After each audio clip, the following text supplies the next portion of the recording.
જરા સમજી લઈએ કે કોણ છે આ 16,000 કન્યાઓ, કોણ છે ભગવાનની 8 મુખ્ય પટરાણીઓ કે જેમની સાથે પ્રભુએ લગ્ન કર્યા. શ્રી આચાર્ય ચરણ સમજાવે છે. શ્રી ઠાકોરજીના એક પત્નીઓ, કોઈ લૌકિક સ્ત્રીઓ નથી. જેમ ગોપીજનો ઋષિરૂપા અને શ્રુતિરૂપા, એમ શ્રી ઠાકોરજીના એક પત્ની શ્રી રૂક્મિણીજીને માટે એવું કહેવાય છે કે સાક્ષાત લક્ષ્મીજીનો અંશ છે. શ્રી આચાર્ય ચરણ એવું સમજાવે છે, અર્ચનાત્મા રૂક્મિણી સ્યાત. આપણે ત્યાં 9 પ્રકારની ભક્તિ, 9ધા ભક્તિ: શ્રવણમ, કીર્તનમ, વિષ્ણુ સ્મરણમ, પાદસેવનમ, અર્ચનમ, વંદનમ, દાસ્યમ, સખ્યમ, આત્મનિવેદનમ. શ્રી રૂક્મિણીજી ભગવાનની સાક્ષાત અર્ચન ભક્તિ એનું મૂર્તિમંત સ્વરૂપ છે. અર્ચનાત્મા રૂક્મિણી સ્યાત. શ્રવણમ તદનંતરા. તદનંતરા એટલે બીજા પત્ની શ્રી સત્યભામાજી. સત્યભામાજી સર્વપાપક્ષયા પૂર્વમ યસ્માદત્ર નિરૂપ્યતે. શ્રવણ ભક્તિનું મૂર્તિમંત સ્વરૂપ. શ્રવણ ભક્તિને ઈચ્છા થઈ કે મારે ભગવત સેવા કરવી છે, સેવા કરવાને માટે તદનંતરા સત્યભામાજી એ શ્રવણ ભક્તિનું સ્વરૂપ છે. શ્રવણ ભક્તિ 2 રીતે આપણે વિચારી શકાય, એક પુષ્ટિની રીતના અને એક મર્યાદાની રીતના. જો મર્યાદાની રીતના વિચારીએ તો કંઈ પણ આપણને ભગવાનને લગતું શ્રવણ કરવું હોય તો કરી શકાય. ક્યારેક શ્રોતાઓ એવું બોલે કે કાન પવિત્ર કરવા શ્રવણ કરીએ છીએ. શ્રવણ કેવલ કાન પવિત્ર કરવા નહીં, પણ શ્રવણ એ કાળજું પવિત્ર કરવા છે. કાન પવિત્ર કરવાને માટે શ્રવણ કરીશું તો આગળ પેલી 3 ઢીંગલીનું દ્રષ્ટાંત આપ્યું હતું એની જેવી પરિસ્થિતિ થશે. પણ જો કાળજું પવિત્ર કરવાને માટે શ્રવણ કરીશું તો શ્રી આચાર્ય ચરણ સમજાવે છે, જેમ જેમ શ્રી ઠાકોરજીની કથાનો રસ આપણા કર્ણ દ્વારા આપણા હૃદયમાં પ્રસ્થાપિત થાય છે, તેમ તેમ હૃદયના જેટલા પણ દોષ હોય એ પ્રત્યેક દોષ એ દૂર થાય છે. બીમાર થઈએ આપણે તો પુનઃ સ્વસ્થ થવાને માટેનું જે સ્થાન છે એ સ્થાનનું નામ છે ઔષધાલય અથવા તો દવાખાનું.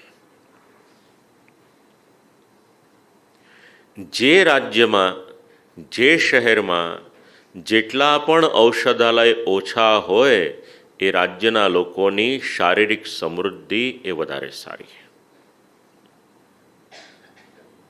2 વસ્તુ ઓછી જોઈએ, એક ઔષધાલય અને બીજું ન્યાયાલય. જ્યાં ન્યાયાલય ઓછા હોય, જ્યાં કોર્ટ કચેરી ઓછી હોય, એનો અર્થ એ થાય કે સમાજના લોકો હળીમળીને રહેશે. શરીરને સ્વસ્થ કરવાને માટે ઔષધાલય અને મનને સ્વસ્થ કરવાને માટેનું સ્થાન એનું નામ છે મંદિર, અથવા તો પછી જ્યાં આગળ ભગવાનનું નામ લેવાતું હોય એ સત્સંગ.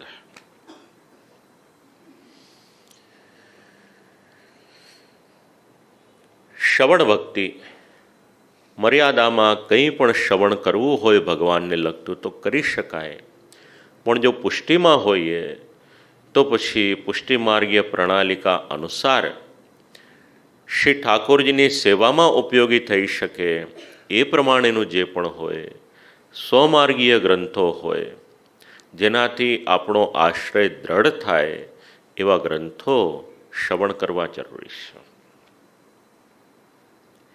એ ત્યાં સુધી કે શ્રીમદ ભાગવતજીની પણ કથા શ્રવણ કરવાની હોય અને જો ઘરે વૈષ્ણવત્વની પરંપરા હોય તો કોઈ પણ વૈષ્ણવ વક્તાની પાસેથી શ્રીમદ ભાગવત શ્રવણ કરીએ તો ઉત્તમ. કોઈનો અનાદર નથી, પણ જો વૈષ્ણવ વક્તાને બદલે મર્યાદા માર્ગીય વક્તાની પાસેથી શ્રવણ કરશો તો શ્રીમદ ભાગવતજીનો પહેલો જ શ્લોક, ત્યાંથી જ બંને મત એ અલગ અલગ થવાની શરૂઆત કરશે. જન્માદ્યસ્ય શ્લોક શરૂ થશે, ત્યાં આગળ મર્યાદા માર્ગીય વક્તા હશે તો શ્રી આદ્યગુરુ શ્રી શંકરાચાર્યજીનો સિદ્ધાંત કહેશે, એમાં બ્રહ્મ સત્યમ જગત મિથ્યા. અને જો પુષ્ટિમાર્ગીય વક્તા હશે તો શ્રી આચાર્યચરણના મત પ્રમાણે એનું પ્રતિપાદન કરશે, બ્રહ્મ સત્યમ જગત સત્યમ. બહુધા સમાજના લગભગ 99% લોકોને એનો ખ્યાલ ના આવે, તે છતાં પણ આ એક મર્યાદા છે. શ્રવણ ભક્તિ સત્યભામાજી. એકાંતે ચ પ્રદત્તેતિ તૃતીયા સ્મૃતિરુચ્યતે. સ્મરણ ભક્તિ એ શ્રી જાંબવતીજી, આ ત્રીજી ભક્તિ. શ્રી આચાર્યચરણ આપણને આજ્ઞા કરે છે, વદદ્ભિરેવ સતતમ. ક્યાંય પણ હોઈએ, શક્ય હોય તો ભગવાન નામનું અનુસંધાન રાખવું.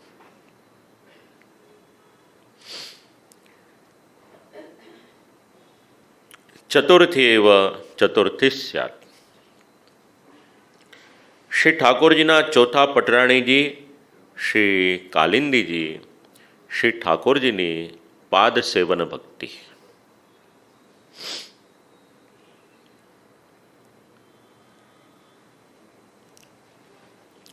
દ્વિતીયા પંચમી મતા પાંચમી ભક્તિ શ્રી મિત્રવિંદાજી.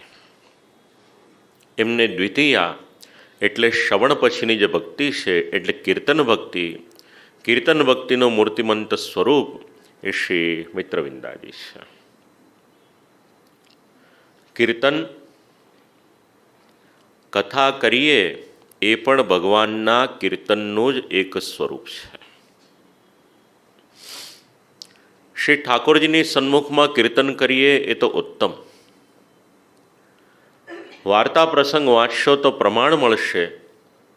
એક સેવકને શ્રી આચાર્યચરણે પૂછ્યું કે તારે કેટલા દીકરા? એટલે એણે જવાબ આપ્યો કે મારે 1.5 દીકરો.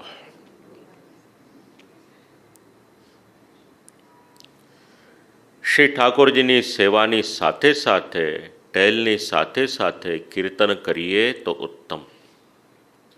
અને જો એવું ન હોત તો અષ્ટસખાની વાણી એનું આટલું મહાત્મ્ય ન હોત. ઘણા બધા પ્રસંગો એવા છે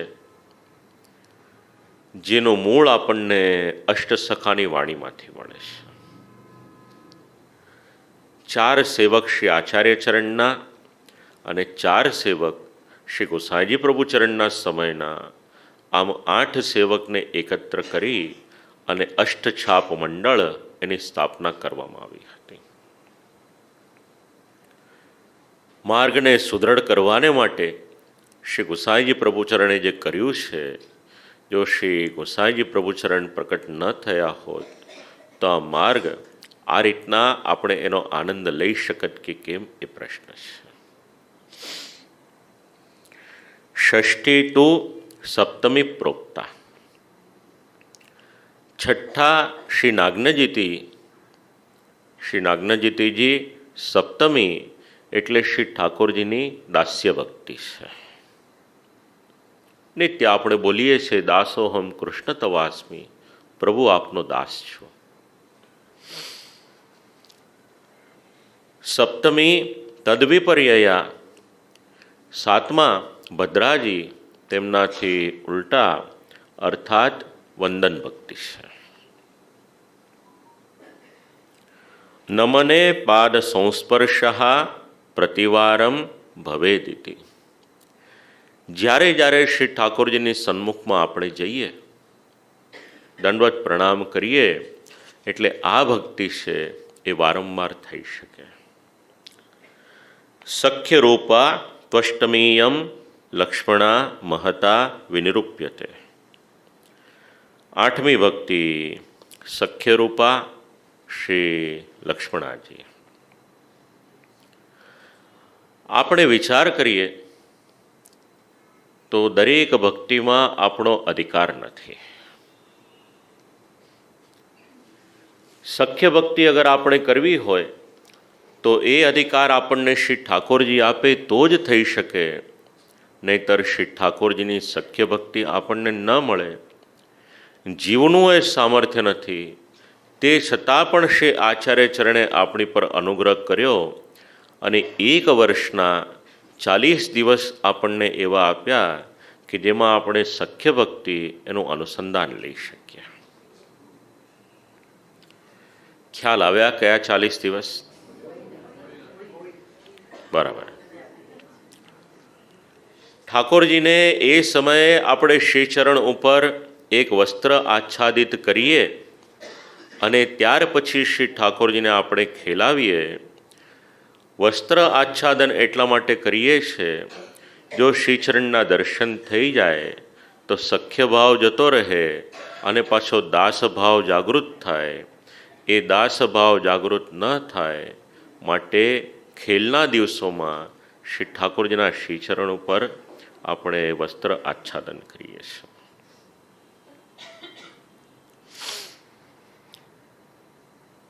આઠ પટરાણીઓ, 8 ભક્તિ